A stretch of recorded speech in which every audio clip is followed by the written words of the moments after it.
Welcome everybody to our town hall meeting for building our Project Hood Leadership and Economic Opportunity Center. We want to welcome everybody. We can just give a great big hand clap so we can check the mics and everything.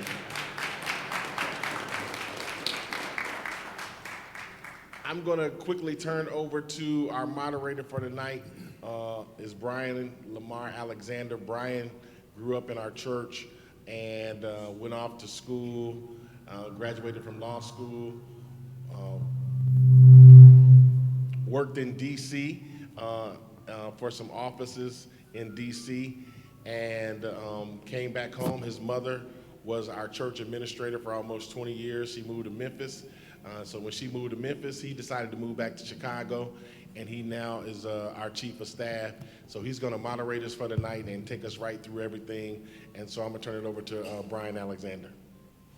Hey, good evening, everyone, and thank you so much for being here. We really appreciate you all coming out. I know this project has been a really long time coming, and we've been collecting all of your feedback for really well over, a few years now, and very intentionally with the help of our community outreach department and Arinda Troutman, who is out in the streets all the time, communicating with folks and letting them know what's going on, as well, and collecting that feedback. So I just want to really just say thank you to you. You're the reason why we're here, and you're really the group that's really going to help to take us across the finish line here and really transform this community as well. So we only got you for like an hour and a half. There will be a time for questions at the end. We're going to prioritize questions from the audience, folks who have really come out from the community as well. And then when we get to that portion, there'll be a phone number that will be up for our virtual audience. And you can just text that number, the question that you have, and we'll do our best to get to as many questions as we can. Of course, we probably won't be able to get to everything, so what we will be doing is reposting this recording as well as an FAQ, kind of just a composition of all the questions and things that we've been getting, and we'll do our very best to answer those questions in a very transparent manner. So if we could go to the next slide, please. So this is our yes, our wonderful construction committee. Let's give them a round of applause, please. There are some folks here who really are just super instrumental in making this whole thing possible. And some folks that we would not have been able to be at this point without. And I'll just run through quickly, and then when folks come up, they can go ahead and give more of a deeper introduction, kind of just about themselves, kind of what they do, and introduce their actual portion of the work as well. So if we could go to the next slide. So welcome. I've gotten that piece. No, back one more slide, please. So first up, we're going to have the wonderful Megan Moyer of BM&O Design and Architecture. She's our principal architect on the project. This is really her baby. She's been here walking this out with Pastor Brooks for about 10 years now, over 10 years now. After that, we're going to go into the actual budget and schedule, and our friends at Trammell Crow, Jerry here to my right, and Chris to my left, they came and they showed up, really felt like they were just angels that came out of nowhere. They're like, we see this project, we want you guys to succeed, and we're going to do everything that we can to do so. We were skeptic at first, but they literally have been, I've spoken to them probably more than I've spoken to some family members, and we are, just now getting to the point where we're going to be building, so we're just extremely grateful for them as well. The gentleman all the way down on my left is the president and COO of Project Hood, Desmond Marshall, largely responsible for all the growth that we've seen. Came home from Hampton University.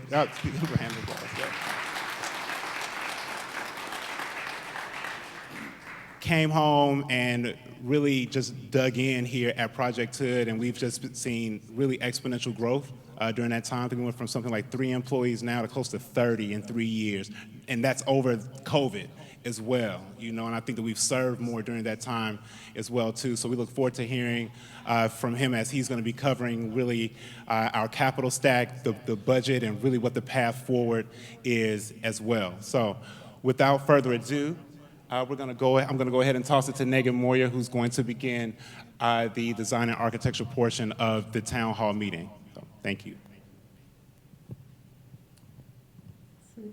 Can you hear me? Next slide, please. Okay. Hi, everyone. My name is Megan Moyer. I am the owner of B&MO Design. I'm a licensed architect and have practiced and lived in Chicago for about 16 years. Can you show it on this screen, or is it only on? It's only on that. Okay. All right. So I hope we can see the images. You might have seen the big rendering on top. That sort of shows the overall concept of the building. We kept it very simple, so it fits in the surrounding, and at the same time, it helps the cost and budget remain low. But at the same time, we wanted to bring color, livelihood, some fun factors to the neighborhood, while providing what the community needs as far as the programs and activities that they wanted to do. You might have attended Pastor Brooks and Project H.O.O.D community meetings, public meetings. I know that there has been a lot of community engagement since 2012 that this nonprofit initiated until now. So this is really the culmination of all of your feedbacks and thoughts and ideas that got to us by Pastor Brooks and his team. So I will go through the programs that we have included in the building and then just explain that how they benefit the community. And then you can always also let me know after in the Q&A that if there is any other thing that you think needs to happen in the center that you're not seeing it. The second image and the third image are showing how the building is fitting into the environment. A view from the top. There is a green roof, as you can see, with some small viewing decks because we want to provide the view to the Chicago skyline. Also greenery to keep it cool and keep the environment cooler around it. And on the ground level, we have retail spaces to generate revenue for the center and also just create activation on the street level, plus providing all the services that the community needs, such as a bank and a wellness center and a couple food-related retail spaces. You can go to next slide, please.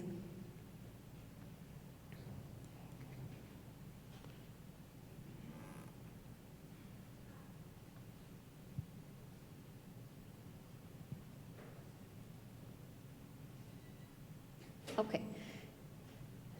So, my pointer doesn't look on the white, so anyways, I just explain it. So these are the floor plans. Because, like I said, there is a lot of program components in it, it might be a little difficult to see what goes where.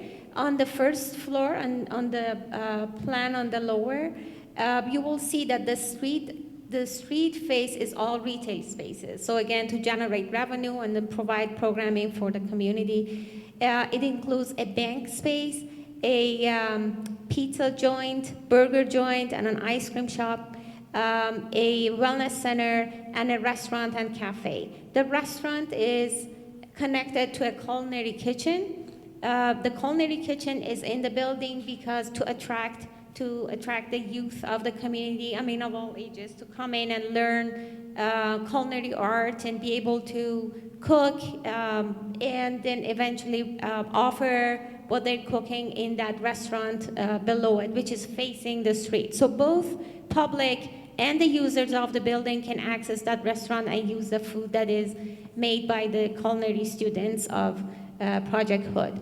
Then on the right-hand side, you will see a large Olympic-sized swimming pool, again for the community. And on the top row, you will see classrooms. Those are mainly vocational and trade classrooms. It includes 2 mechanic shops, auto mechanic shops, again for people of the community to learn, mainly young people, to learn, to get familiar with the trade and learn it. There's also a kids lounge in the center, right by the lobby, for children to be there supervised and have activities while the grown-ups are busy in other areas in the building. And then also the violence prevention and counseling services, which is right by the entry behind the reception desk. We provided the counseling rooms that are sort of private. So we're going to use frosted glass on the street side, at the same time bringing a lot of light inside to make him light and airy, but then also provide privacy for the patients. And on the second floor, you will see a large gym that houses 2 big basketball courts, some bleacher spaces, locker rooms, and showers. And on the right-hand side, you'll see an auditorium, again, for performances by schools or community organizations that want to use the auditorium. Can go to next slide, please.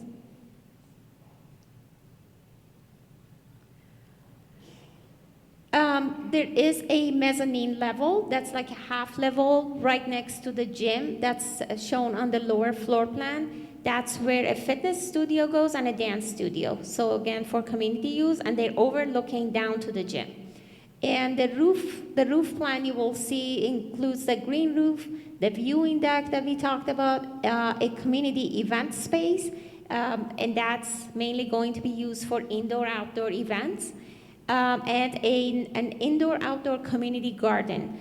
And in the community garden, we're planning on installing aeroponic towers, preferably, to take advantage of to promote urban agriculture and use that. It's the soil-less kind of agriculture.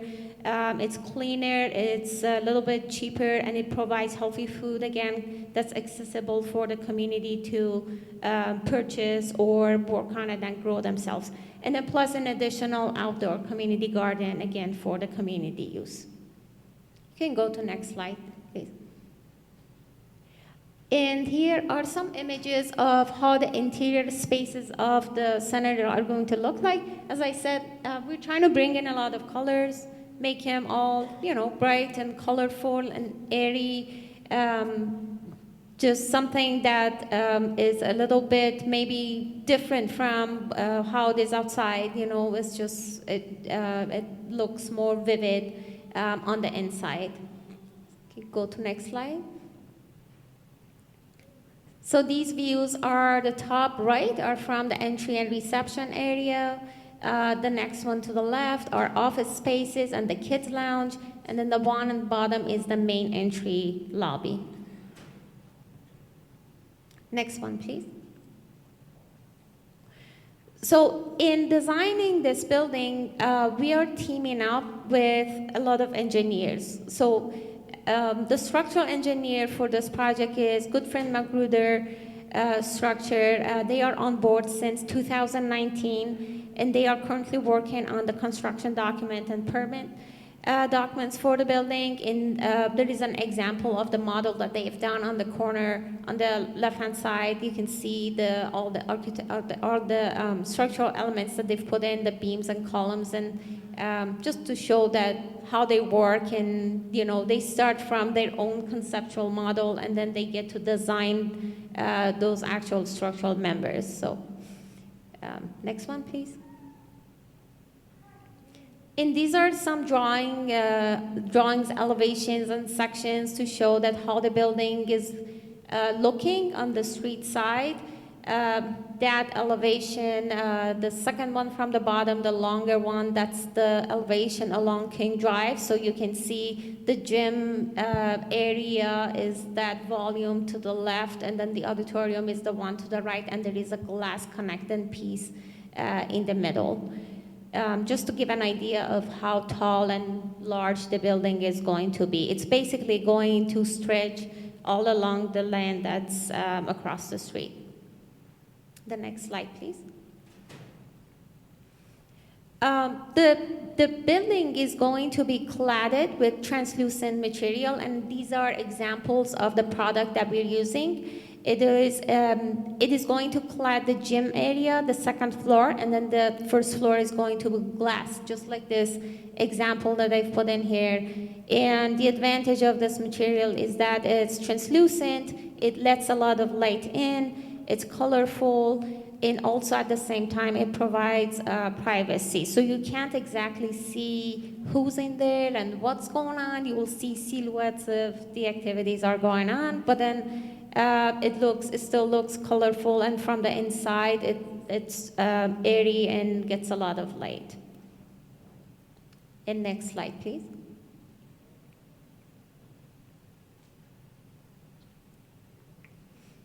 We are having acoustical and technology engineers for the building because we have the auditorium component. So it will take acoustically some special design and detailing to make sure that all these program components that we've put in the building, they don't interfere. The sound is not transferring through the spaces and bothering the users.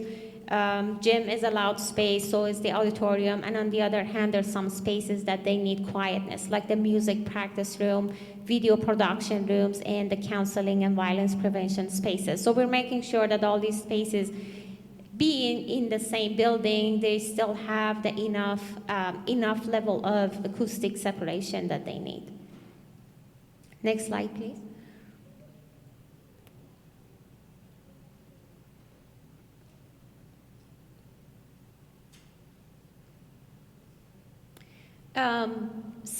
We have civil engineers and landscaping consultants on board that are providing design and detailing of what's needed for the city for permitting regarding the foundation and how the site is going to accept this design, and same with the landscaping, how the landscaping on the ground is going to be designed and incorporated into the project, and how the green roofs are, again, designed and installed. Next one, please.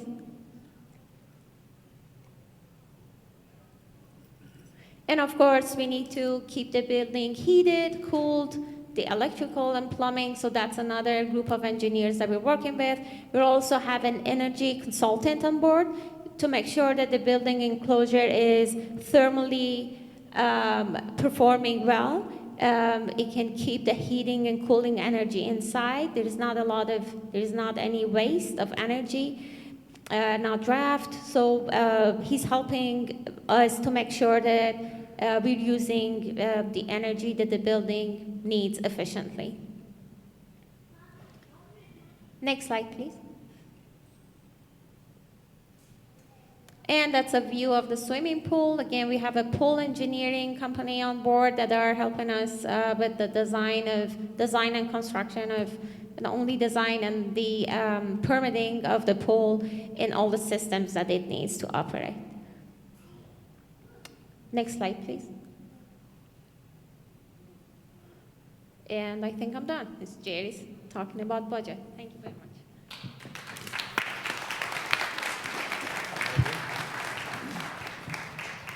Nice job, Megan. Before Jerry starts, let me just say this. I want us to give Megan a great big hand clap. A lot of people may say, how much is Megan's fees? I can tell you that in order, and she can correct me if I'm wrong, but typically a building that costs $35 million, the architect would have made somewhere around $700,000. But do you know how much Megan has charged us? Absolutely zero. Yeah. She donated her time. Yeah, that's right. So come on, we deserve to give her a great big hand clap for that. Yeah. Thank you. Excellent. So again, my name is Jerry Ebert. I'm with Tremacrow Company. We are a developer across the country. We have an office here in the Chicago market out in Oak Brook, and we develop multifamily, office, industrial, and we also work with communities like Project H.O.O.D here to help improve, provide some opportunity for the community. So you might have seen all those great pictures and wondering how much is this going to cost and how are we going to afford it. So first thing to make a project, those drawings a reality is figuring out how much things going to cost. And what we've done is we have worked, put a budget together working with Pastor Brooks and his team and Brian. And we've identified the soft costs, and we've got the hard cost here. Hard cost is the shell and the core interior build out, so build everything that's there. But in order to do that, there's other costs associated with land, design, legal, marketing. You can read all that up there. Testing, quality control. So how do we know that's going to work? How's that budget going to work? Well, with our experience with what projects like this cost, plus we've reached out to community, larger general contractors to get some estimates on this, and they both have come in within 2% adjusted for inflation and scope adjustments. So we feel really good about this budget, to be able to get this done. So Pastor Brooks said, Brian talk about fundraising later, where we're at with that, but we're in a good place with understanding that we have a realistic budget for what we need to accomplish. So if you go to the next slide.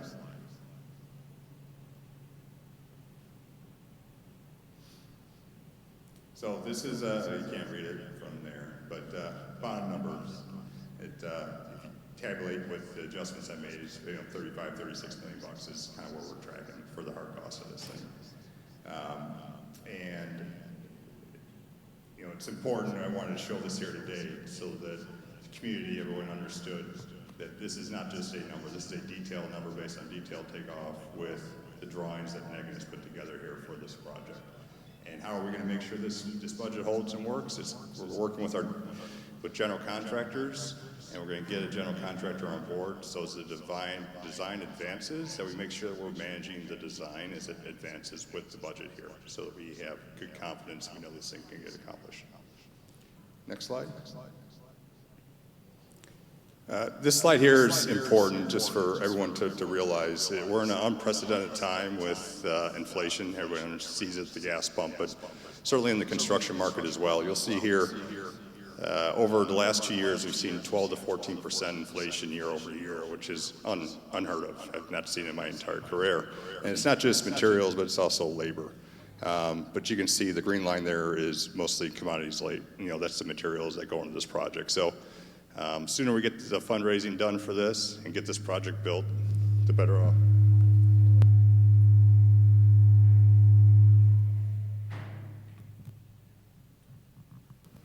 All right, excellent. So the sooner we get going on this, the better off we'll be. I think things are going to slow down a little bit here. It can't keep going like this. It's not realistic, but we're in a good place. Chris is going to talk next. Oh, go ahead. I was going to ask, can you give an example, just numbers-wise, about just to really show the increase year over year with inflation? Like, what something costs now and what it cost a year ago, 2 years ago, just to give us an idea. Yeah. I mean, it really has. I mean, it is. You take construction for a project like this. It really is 14%. So something that was $100 is now $114. So, I mean, So that's a lot. All right. So Chris, you're going to talk about schedule now.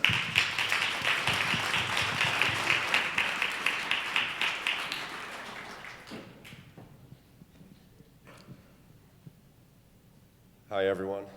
Like Jerry Ebert, I also work at Trammell Crow. My name's Chris Nicola. I'm a development manager at Trammell Crow.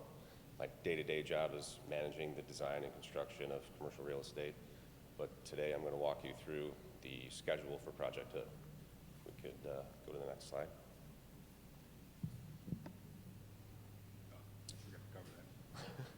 This was one last slide that Jerry was going to cover about sustainability and the photovoltaic mounted rooftop units that we have that will generate power for the building. There's a substantial upfront cost for it, but the long-term goal will be to lessen the utility bills for the building in the long run. Now, if we could go to the next slide, I'll talk about the schedule. This is our development schedule that we are using for the project. This is something that the team and I use on a weekly basis to make sure that we are staying on track with all the tasks that need to be completed in order for the project to be successful. The items highlighted in red are the critical path for the project. Those currently are finishing our design that Megan touched on earlier, and then getting into the permitting process with the City of Chicago, getting all the permits we need in order for us to be allowed to start construction, and that's the final red bar there. If we go to the next slide, I'll talk about our construction schedule. So this is a detailed schedule that we got from a general contracting company. This takes you through every task needed for the project to be completed. That being, starting with earthwork, installing your underground utilities, getting into foundations, vertical construction, getting your roof on, the building enclosed, starting your interior finishes, and then ultimately bringing in all the furniture and equipment necessary to run the building. This schedule contemplates us starting in April of next year. It's an ideal time to start to minimize winter construction costs and the premiums associated with working through the winter. This schedule contemplates a 15-month total duration, which we feel is an adequate time for a project of this scale. Go to the next slide. This is kind of a summary of the two schedules that I just walked you through. At a high level, what this shows is we have roughly 3 months to complete our design, and then about a 4-month process of working with the City of Chicago to get all of our permits to allow us to start construction, as I mentioned, in April of next year, getting to a completion of construction 15 months later, which would be in June of 2024, which is when we get our certificate of occupancy and allow Pastor Brooks and the team to open the doors to the community. And now I will turn it over to Brian. So right before Brian comes, Trammell Crow also has another person on their staff, and I want to say two things about them. And I want to introduce him as well so he can make a quick appearance. But he grew up in Parkway, and he's now part of their team, and he's going to be helping on this project. So we're grateful to have Ty here with us today. Come on up, Ty. How's it going, everyone? Just a quick intro on myself. My name is Ty Steele, born and raised in Parkway till I was about 8 years old, and I moved over to the Woodlawn neighborhood. I've actually been with the Trammell Crow team for about 4 or 5 months now, Jerry, so I'm interested to know how I can help and move Project H.O.O.D forward. Thank you, guys.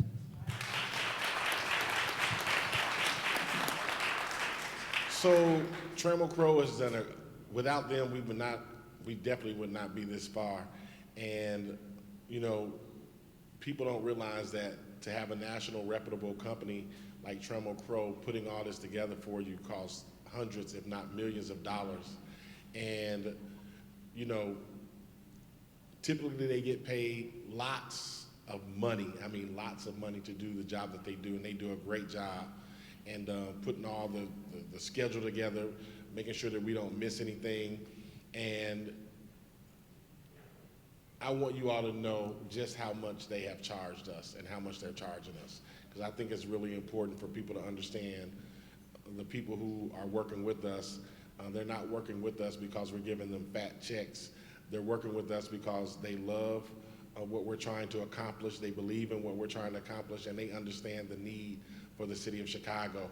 So a project like this would have cost typically, I guess, millions of dollars for Trammell Crow to help to do all the things that they're doing. But anybody want to take a guess at what they are charging us? Zero. You got it. So come on, let's give them a great big hand clap. Yeah. If you watch it on Facebook, you ought to send up a lot of hearts, a lot of hearts, a lot of hearts. Yeah. So we've been able to save millions of dollars. We've been able to save millions of dollars because of Trammell Crow and because of Nagin. And I'm so grateful to have them and to have them looking out for us and covering us and teaching us what to do and what not to do. So now I'm gonna turn it over to Brian. No, so I just wanted to take a moment. I know that was a lot of information and some of it wasn't really clear, so just a couple of housekeeping items. So this is being recorded and we're gonna put it back up online for folks to come back and view. Along with that will also be a copy of the presentations, and in the coming weeks, maybe 2 or 3 weeks, we'll also be posting the budget as well, so that folks can really kind of get an idea of like really what goes into a project like this. It's a lot more than I think any of us kind of ever imagined, well, besides the folks who work in the field, all the novice here. But I also wanted to just speak a little bit about we looked at the first level of the facility, and I know we mentioned like Overwhite's Ice Cream and some of these places that are going to be inside there. But one that we kind of like brushed by that's super critical for this project and for this community is that Wintrust Bank is going to be putting a branch inside of the community center.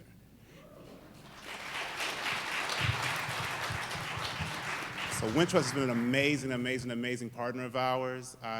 They leaned in really early when Pastor Brooks was on the rooftop as well in a financial way, and now they've put their stake in the ground in the Woodlawn community. As you all know, there isn't a bank around for probably about 2 miles at least, something like that. It's really going to change this community. You know, we're all really focused on transformation and transforming this community in all the ways possible as well. One other point that I wanted to bring up was just that in one of those spaces will also be Well Now Urgent Care or Physician's Care. So we're also going to be focusing a ton on health care as well. So again, and that's just a couple things. Everything that is going to be inside of this center came about as a result of our team being on the ground and listening to your needs as a result of Pastor Brooks and his relationships with the community. There's nothing there that we just put there because we thought it would be cool for it to be there. Our goal is to create as many opportunities for this community as possible and to create as much of an exchange as possible, and for this to be as much of a beacon and a symbol as possible. A lot of folks always say, well, why couldn't you just build a $10 million building, right? One of those persons is on this stage. I'm not going to point them out right now, but Pastor Brooks has just been very vehement about the fact that this has to be a symbol for what's possible for this community and for other similarly situated communities as well. So with that, I know you guys are like, okay, so that's what it's going to look like. That's how much it's going to cost. That's a huge price tag. How are we going to get there? So I know that we all are familiar with the fact that Pastor Brooks has been camping out on a rooftop for now, I think 68 days, if I'm not mistaken. Yes. Sacrificing family, life, body, everything for this community as well. And thank God it has paid off in a very tremendous manner. And hopefully with the plan that Desmond's going to present to us next, we'll be able to finally get Pastor Brooks off the roof, okay? Yeah.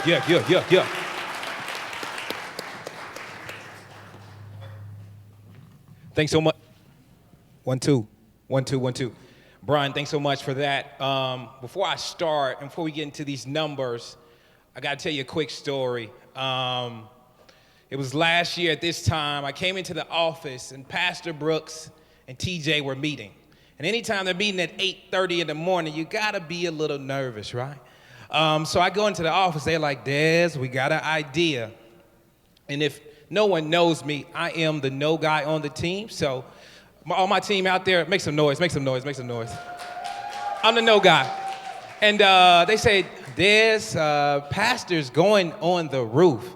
I said, what roof? We don't have a roof. What do you mean? He was like, we're going to put some shipping containers, and I'm going to camp out on the roof. So you already know what I said. No way. But then they said, hey, we'll get CEOs from all around the country to camp out with us.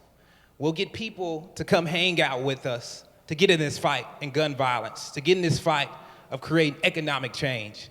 And I was like, oh, well, we might be on to something. It's crazy, but, let's do it. Then Brian came in. He was like, well, let's do it. And so, 267 days later, make some noise for Pastor Brooks. And let's get into these numbers just so you can see what we have done. We probably had north of 700 conference calls, a million gazillion meetings all around the country to get to this number.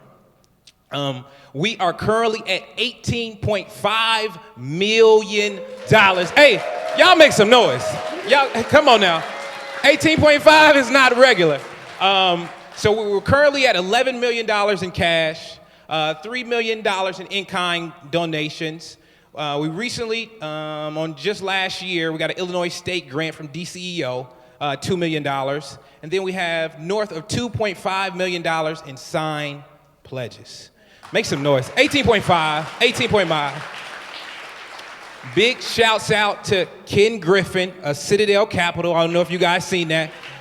He just gave $5 million to this cause. And you know, donors all across America, thanks so much for supporting us.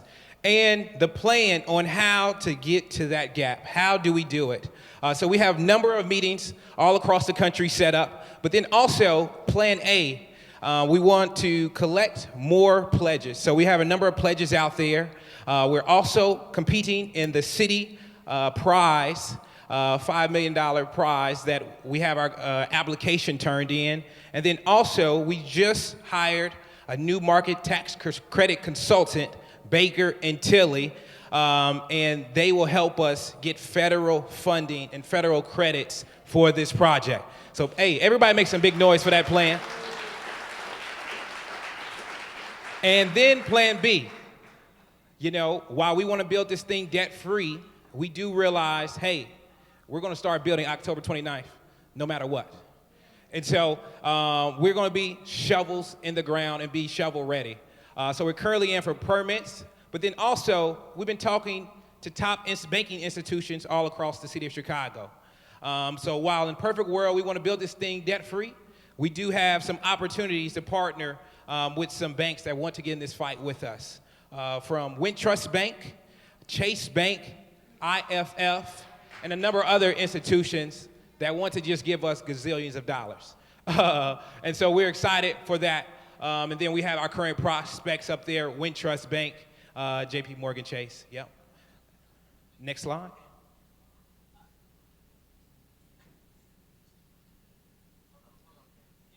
All right. Yep. Awesome. So let's give Desmond a round of applause, please.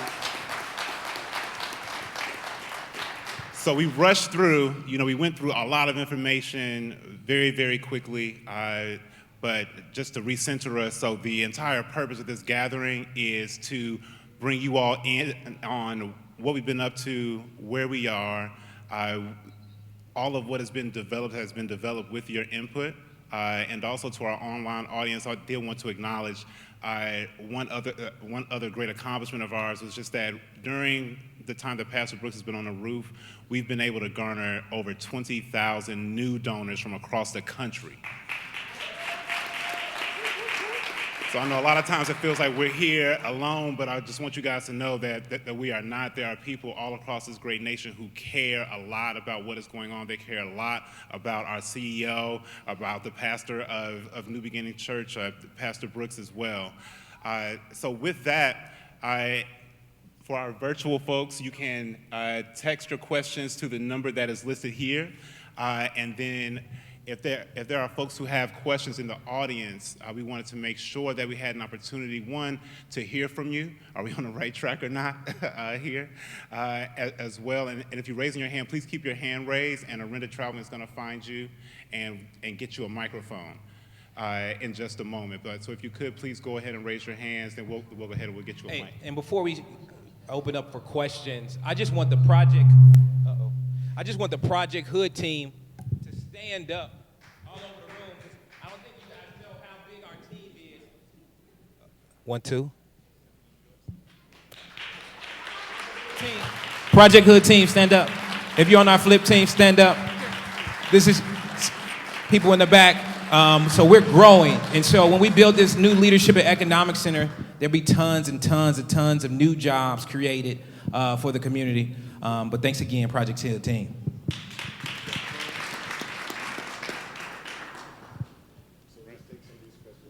Okay. Let me see. Testing. Good evening. My name is Anthony Heron. I stay 6627 South Vernon. It's the next block over at this 67. Cars run straight through there, man. I almost got my grandkids hit. I said, well, see if we can put a speed breaker before they get to the stop sign. Because them cars be flying through there by the gas station. Awesome. Thank you. Thank you for that. So if you couldn't hear, there was a concern from a neighbor around that the cars are just going by like at a fast rate, and that we may need to install some speed bumps. So we have a really, really great relationship with our alderman, Jeanette Taylor. She's been an amazing partner for us throughout this time, and I'm sure that we'll be able to let her know that as well, and hopefully we can get something done about that sooner rather than later as well. But thank you so much for sharing that.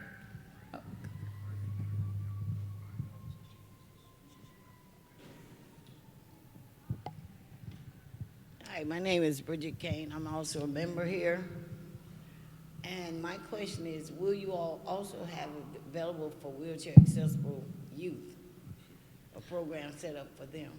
Absolutely. So one housekeeping item, and then I'll toss it to the appropriate party. If you have a question, if you could please line up in the middle where Renda Troutman, or actually maybe to the side, it's probably, Renda, can you stand over to the side there? Yep, and if you have a question, you can line up there and she'll take care of you. The question on accessibility, I think is best for Megan to answer probably. Yes, absolutely. So the building is completely accessible, ADA compliant. So all the users can, a wheelchair user can come in, there are elevators all around, and it's accessible. The second floor and third floor are also accessible.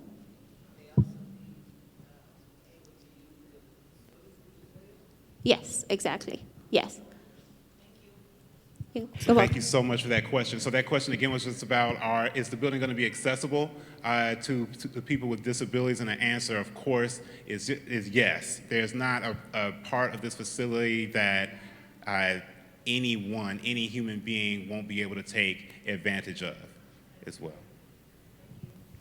Hi, everybody. They gave me a mic, y'all, okay? I'm Marlene. Hey. Actually, I just have a comment. I just thank you, first of all, Pastor Brooks, for even giving us, just thank you for that, staying on the roof for that long time. We appreciate it. I thank you, Project Hood team, Desmond in the house, thank you for all the panel. I just thank you for your diligence.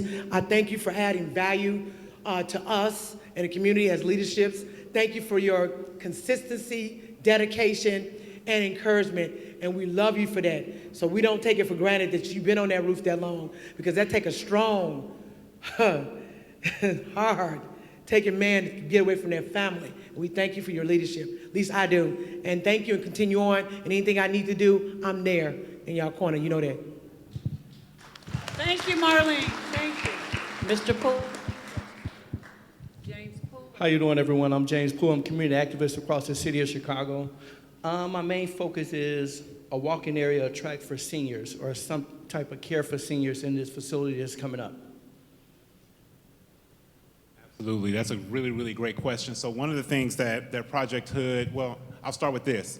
There's almost nothing that is happening in that center that isn't already happening here throughout our programming as well. We are doing the best that we can to incorporate programming first and really get it tight before we go over there.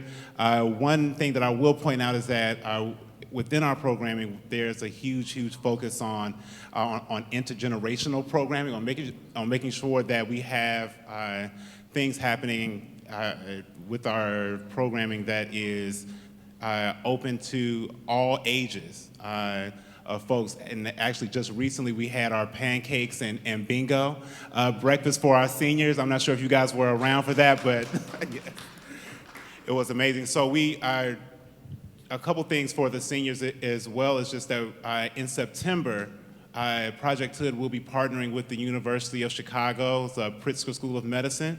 We'll be opening a free clinic here that will be focused exclusively on the adult African American population as well. So that's one of the really impactful ways that we look forward to serving our seniors. We also have ties to other resources as well, with a huge focus on our seniors too. So yes, thank you.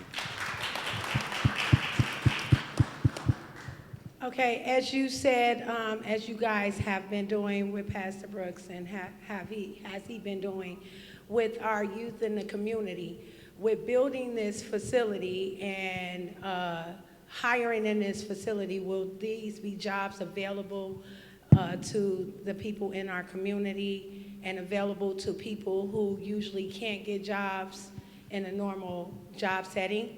Will it still be that kind of situation just like it is right now? Thank you so much. Great question. 1, 2. 1, 2, 1, 2. Yes, great question. And so we are working diligently with our partners to get our people hired. As you know, we have a number of different construction programs. And we do not want to build that building without any of our construction program participants. And so we are working diligently and working very, very hard to get our people on this project. And so, we believe that all throughout the center, we'll get everybody working on this project. And so you'll hear updates in the months to come. And 1 second. So, and just to add there, just one like selling point that we always use for the center. So we do a number of construction cohorts throughout the year. I'm sure you guys are familiar or have been in it or know somebody who's been in it as well. So our last cohort, we had 20 slots available. We had over 190 applicants from this community, which means, one, that people really do want to work, and two, that Project H.O.O.D needs to grow if we're going to be able to meet the need. That's why it's so imperative that we get out of, like, we love being here at New Beginnings, and we love our New Beginnings family, but it's time for us to get into our own space so that we can scale our operations and begin to serve in a more impactful way, in a more intentional way through the trades, through entrepreneurship, through all sorts of training, digital training, as well. The reason why we call it the Leadership and Economic Opportunity Center is just that. It is a center for opportunity. So we'll continue to do everything that we can to be a conduit for opportunities that come from our corporate partners as well, to make sure that we are able to really transform individuals, the community, and hopefully the city as well. All right, my question deals with programming and partnership with like local high schools. I'm an administrator at a high school and an athletic director at a school that doesn't have like a gymnasium or field house or space for like enrichment. Is there any possibility in long-term plans for schools to be able to provide like equitable athletic experiences for their students by utilizing like the facilities at the center? Maybe like schools in the south side of Chicago or something like that. Yeah, man. So the answer is, the short answer is absolutely yes, right? This center is here for this entire community. We are here to step into the gap in a really, really meaningful and impactful way as well. Education is extremely, extremely important to us as well. We are really in a place where our neighborhood schools have a 4% reading proficiency rate and a 6% math proficiency rate, right? So when we begin to really speak about what violence prevention sort of looks like, it's like, how about educate our children, right? So we want to be able to step into the gap in those ways and also provide a really safe space for our youth as well, a place for them to simply just be. We right now are in the midst of shutting down or winding down our summer camp this year. It's been 10 weeks. We're in week 9 right now with almost 200 campers and 50 or so camp counselors, paid camp counselors. We look forward to continuing to create those sorts of opportunities for our community, keeping them safe, keeping them enriched as well. Great, great, great. Super fantastic. I wanted to recognize we asked elected officials to be here tonight, and so Congressman Bobby Rush is off on vacation with his family, but he sent Ayanna Clark, Community Advocate, Office of Congressman Rush. We also have Robin Stagger, Special Deputy Clerk for Community Engagement for Cook County Clerk Yarborough. She is at a funeral. So, anyone else would like to speak to this wonderful building that we're building? And if anyone is online, can someone check to make sure that no one has left any questions in any of the chats? I know we left instructions for folks to send a text, but let's check and see as well while we have our committee here. I like to add that I am on the staff for Pastor Corey Brooks, and it is a pleasure to work for this community, for Project H.O.O.D, in the capacity that I work in, which is the Director of Government and Community Affairs. I love engaging with the community. I love the opportunity to bring elected officials and information and empower our community. So I just want to let you guys know that you have a awesome guy in your community named Pastor Corey Brooks, who let's stand on our feet and give him the kind of respect that he deserves, because he is bringing a project here, building a center for us, our children, our family, our seniors. One of a kind guy, Pastor Corey Brooks. Thank you. Pastor TJ. We do have a question from online. One of the questions is, who is the general contractor?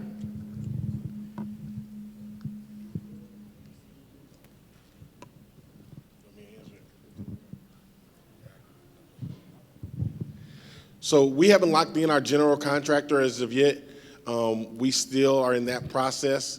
In the next week, we plan to have a contract under wraps. The numbers that you received today were the numbers that we have received from various contractors as it relates to what it would cost for this building. So the numbers are legitimate from legitimate contractors, but we have not yet secured our final contract. But in the next week or two, we'll definitely have that done, and we will announce it then. And one more question. What security measures will be in place to ensure safety at the center? So just like everything else is state-of-the-art, we have a state-of-the-art gym, we have a state-of-the-art theater, we have a state-of-the-art music studio. Everything is state-of-the-art, and we plan to have the best state-of-the-art security system as well, from cameras to the point of checking in to the point of human security as well. So we know that people cannot have fun, nor can they be educated if the environment is not safe. So safety is our #1 priority.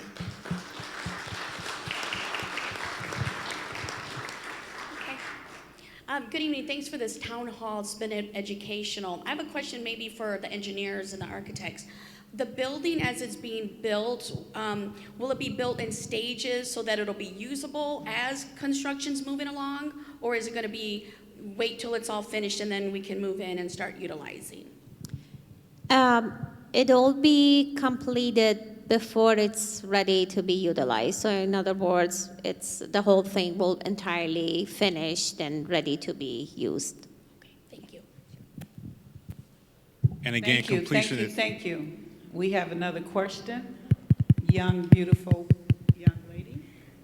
I stay 6442 South Maryland, the Woodland area. What about the safety for our children? Like, what is the safety-wise for our children in that area?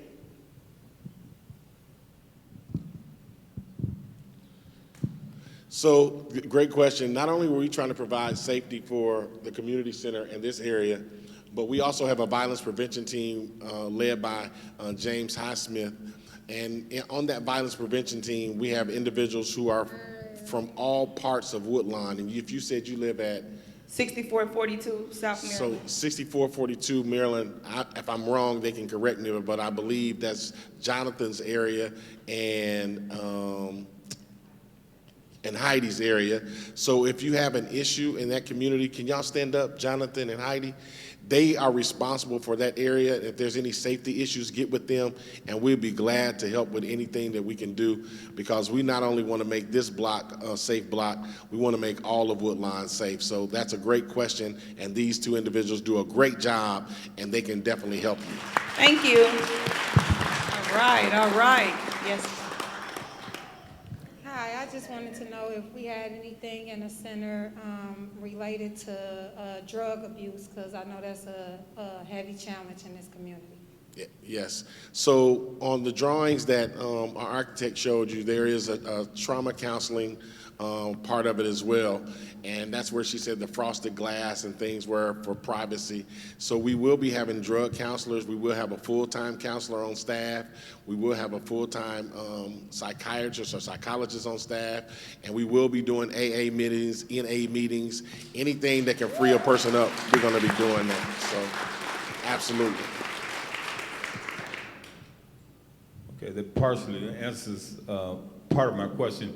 I have a question about the health advocacy for the community, and it's not just physical, but mental well-being and health advocacy for mentally challenged individuals. Yeah, great question. Brian not only serves as our chief of staff, but he is also over director of health and wellness. So I'm gonna let him answer what we're presently doing and what our goal is in the future. Thank you for that. So we recognize that a lot of the problems that we see are really, as Pastor TJ has said before, violence is the fruit, not the root. Right, so we understand that when we really begin to go in and care for people and create community for people, that we have to have those things in mind. Everything that is going into the center is going to be designed it's going to be trauma-informed design.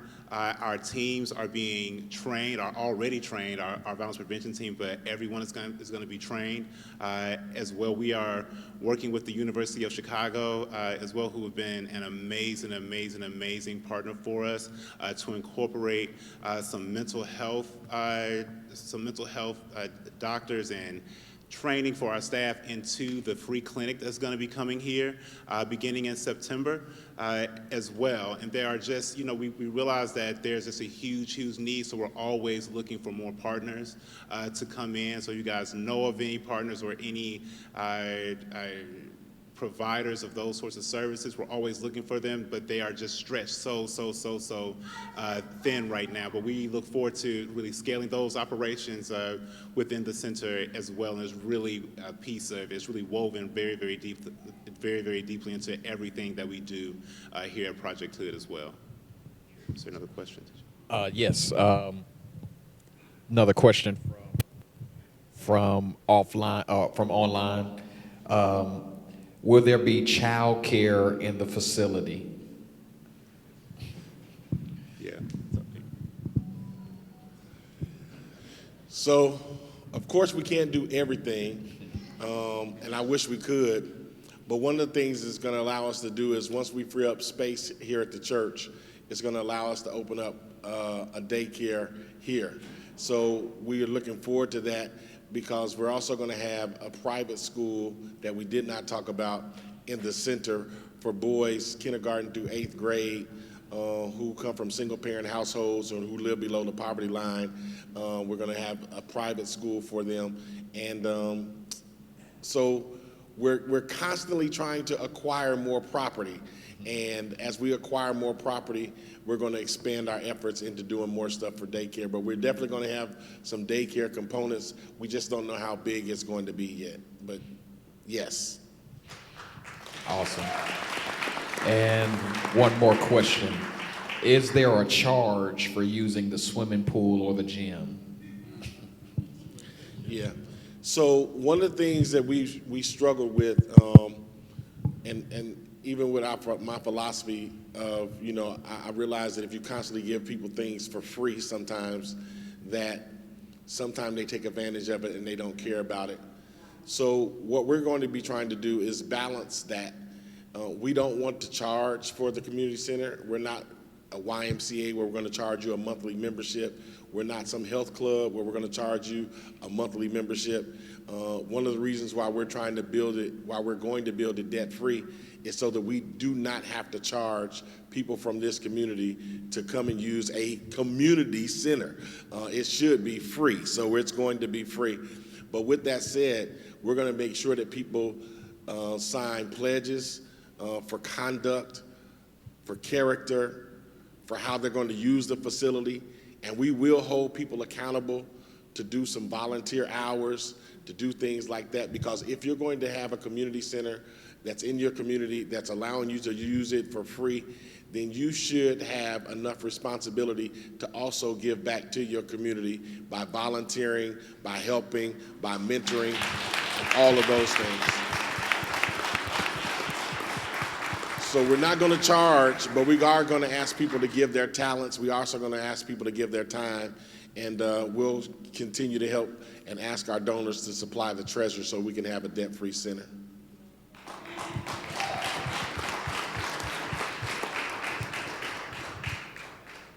Yes, ma'am. Pastor Brooks, it's an honor to be here with you guys tonight. I work for the Cook County Clerk's Office, and I am the Deputy Clerk for Community Affairs. And I am so amazed that the work that you're doing here in the community is not as widespread as it should be. And I don't know how many faith-based partners you have, but my question to you is, with so much violence in the community and safety concerns in the community, the hiring for police officers and all that, is there a trauma center component for those who are suffering from the effects of trauma in our community? That's a great question. When Megan, our architect, was talking about the facility, she mentioned the trauma part, where the frosted glass is, where it's privacy. And we realize, especially being in this community, how necessary it is to have trauma counseling and to have a trauma center. We witness every single day kids and teenagers, my son, for instance, who's had friends to be shot and killed and then not know how to work through that trauma. So we definitely are going to be providing a lot of trauma counseling for children, because it's basically absent in our community. But it's not going to just be for children, it's going to be for adults as well, because a lot of people in this room are suffering from trauma and need some help and assistance, and that's what we want to provide. And that's why we're building this wonderful facility, because we want to make sure that we help people physically, mentally, and spiritually.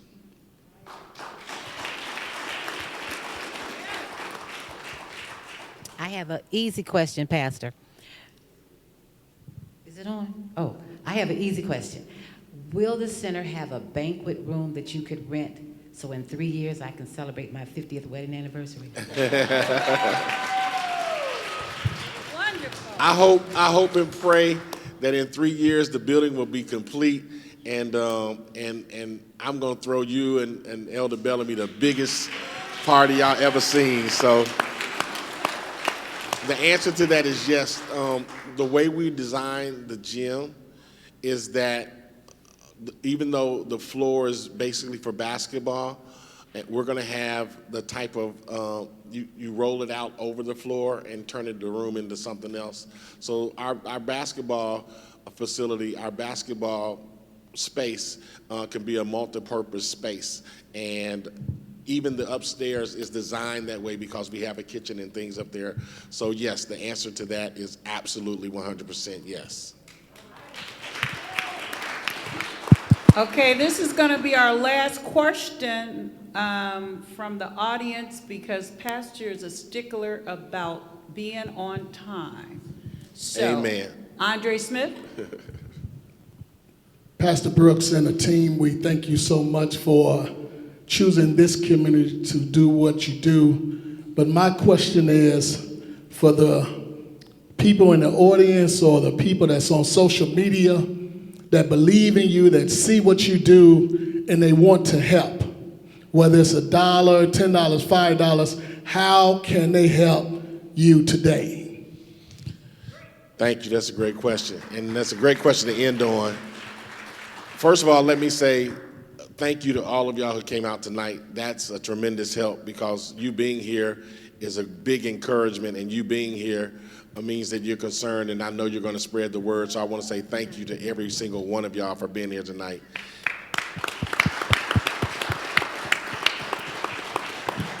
As Desmond said earlier, since November the 20th of this past year, we have 20,000 new donors. That means that we have 20,000 people who have donated at least $1 or more toward our cause. So the first question I want to ask you tonight is, I want you to ask yourself, are you one of those 20,000? And if you come to the conclusion that, no, I'm not one of those 20,000, then I want to ask you to consider please donating something. You may not be able to donate a lot. You may not be able to donate like Ken Griffin, $5 million. If you can and you want, I'll come and see you tonight. But I want you to know that your $1 gift, your $5 gift is just as important. We have a system in place to where if you wanted to give $1 a month or $5 a month, a recurring gift, you can do that. We can help you set that up.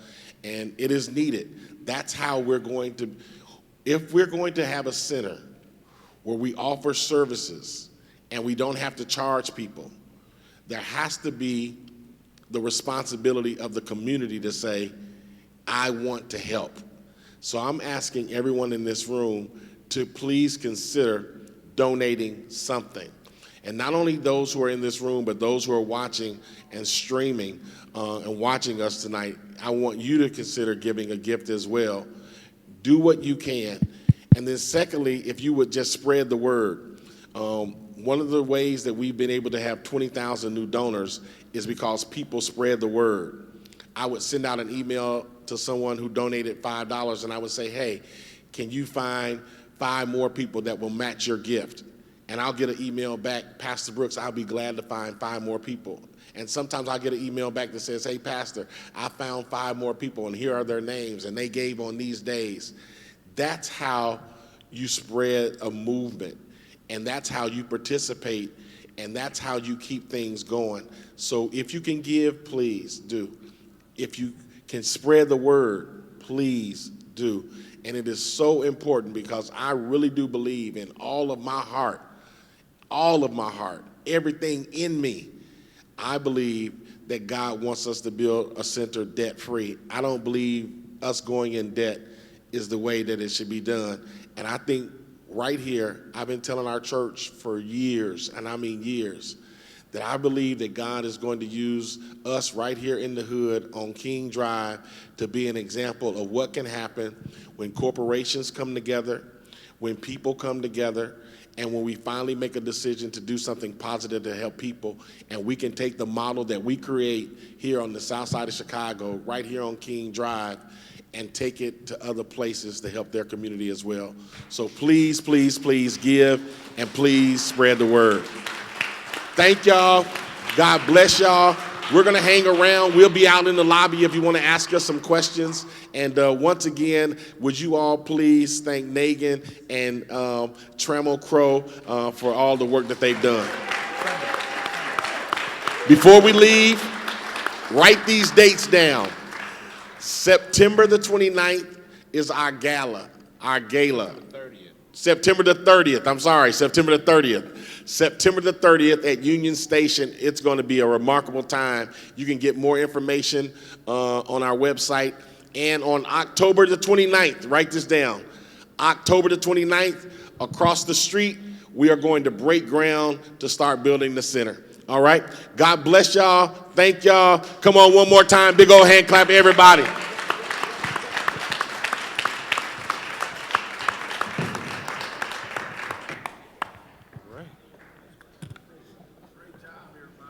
Got a career in